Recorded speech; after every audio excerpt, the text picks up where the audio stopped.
Hey everybody, I'm Elena and today I wanted to bring to you a different video. Well, lately all the videos are being pretty much different from the content that I was currently uploading, First and foremost, I have this cold, so here's the lower voice and whatnot and the scratchiness.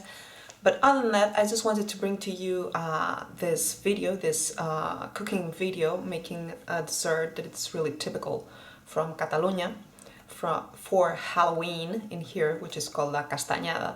So in here we don't celebrate Halloween as is in the UK or US, but we celebrate it with, there's a similar story, there's a similar background, but instead of going trick-or-treating and whatnot, here we roast sweet potatoes, chestnuts, and we prepare this very typical this Halloweeny dessert that is called panellets. And so I went ahead and to prepare the panellets for my family and extended friends and whatnot for this holiday, and I decided why not record it and show it to you guys.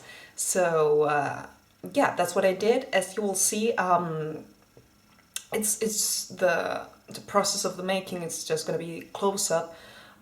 You're not going to be able to see me because I couldn't place a camera right otherwise, and besides that, my nephew was getting in and out of the kitchen, and yeah, I respected my sister doesn't want her children being filmed on camera, so I respect that. So it's just a close-up, but you'll see the recipe.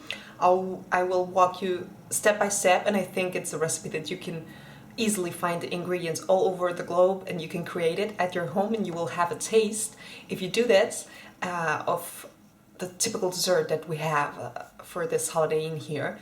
So without further ado, I'm gonna jump right in and show it to you, all the process from the beginning till the end, the ingredients, how you make it, everything, and I hope you enjoy it.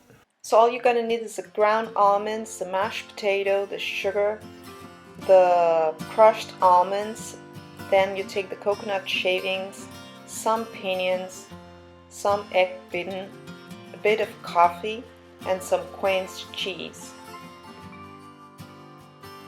Next, you take the ground almonds and you mix it with the sugar with a wooden spoon or whatever is your weapon of choice, if you will.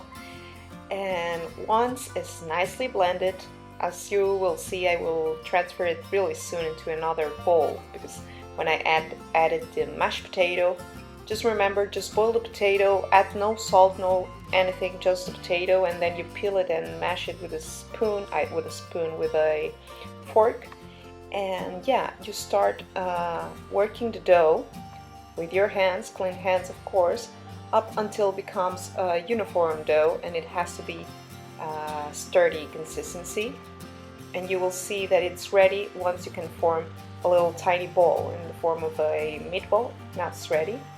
Now I'm separating this part of dough, and I will add the coffee and some instant coffee just to add more flavor to it. And this will be the coffee panellets.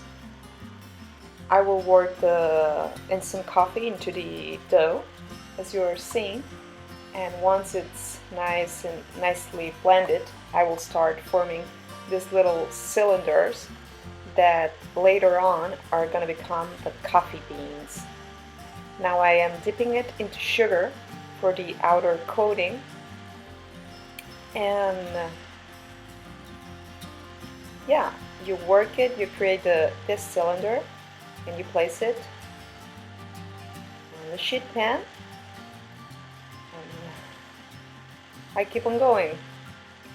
You just keep on going. You won't have to be seeing this. See, now they're all prepared. Now you take a spoon and you create the coffee bean just by placing the spoon into the middle of the cylinder, if you will, and pressing it down just so it creates a shape and it's not just straight. For the coconut mushrooms, all you take, you make the same bowl as if you were creating a meatball, but you pinch it just to create the stem of the mushroom, and then you cover it with coconut shavings, And that's pretty much it. I tried to show it to you on camera doing it with the right hand, but I am a lefty and it was real hard, so as you can see I switched hands. So that's it.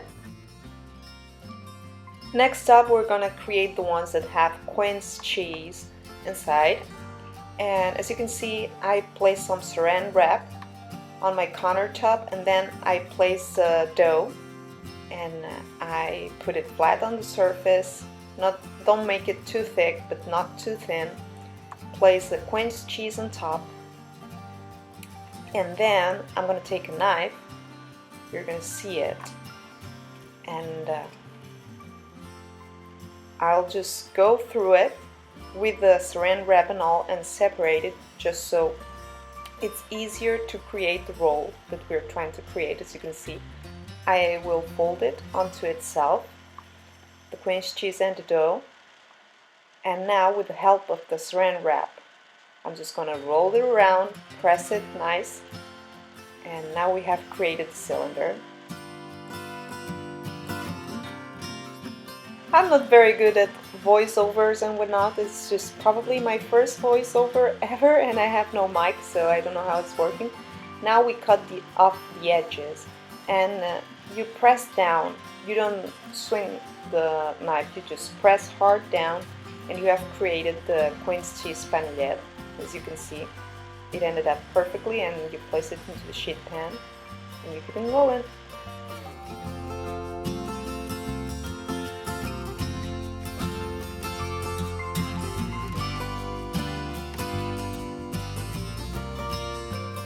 So the next ones are the ones that are covered with almond, with a croquante, if you will. So you create just the size of a meatball, a small meatball, and then you roll it around. You really press it with your hands so it sets in there, and you do the same all over again. And this is the almond panellets actually. And yeah, you can see how it's really easy.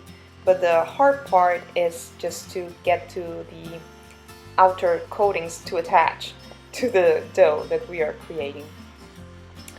And once it's done, all nice and covered, we're gonna add some egg wash on top, as you will see.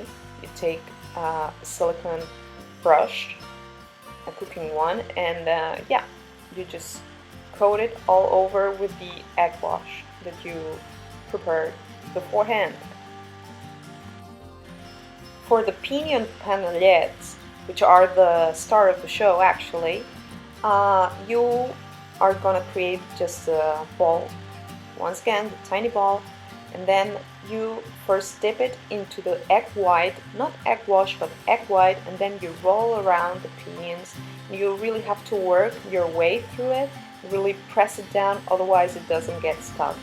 And then you cover it with egg wash, full egg wash, not just the egg whites. Now, because I had some extra dough and I ran out of pinions, I'm just taking some coconut shavings again and creating some more mushrooms. And we're gonna bring this all together to the oven, and we'll place it at 280 degrees Celsius, or high temperature if you will. And we'll keep it in the oven for 8 to 10 minutes, up until they come golden brown and cooked, just like the ones that you're seeing here actually. So this is the end result. As you can see, it's really delicious. So I hope you enjoyed this video, and in the description box below I will write down the ingredients that you need just to recreate these panellets at your own house, at your own will.